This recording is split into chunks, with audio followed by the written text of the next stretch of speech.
ফার্স্টে একটা ভিডিও দেখে আসি, মজা আছে ভিডিওটাই। আসো বেবি। হ্যাঁ বেবি, বাকি ক্ষেত্রে নিজে 8 টাকা আছে 10 টাকা আছে। হলুদের অনুষ্ঠানের মধ্যে জামাইরে যে মানুষ এরকম করে না, জামাইয়ের বউরে না টাকা দেয় তো।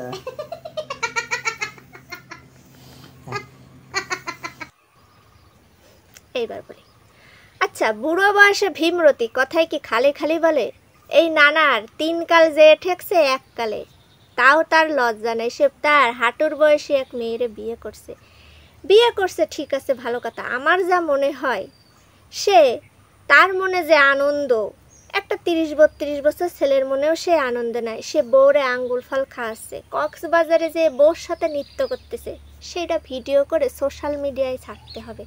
আর সোশ্যাল মিডিয়ায় যখন ছাড়বে, মানুষ এইটা নিয়ে আজে বাজে কমেন্ট করবে, তখন মানুষের দোষ হয়ে যাবে। তোমরা করতে পারো, আমরা বলতে পারি না, বললেই দোষ।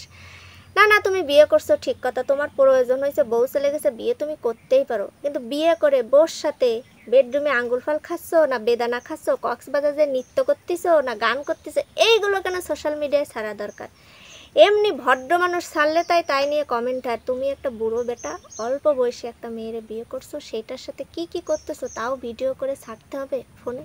মানুষ তোমাদের গালাগালি করবে না তা কেউ ভালো মানুষের গালাগালি করবে?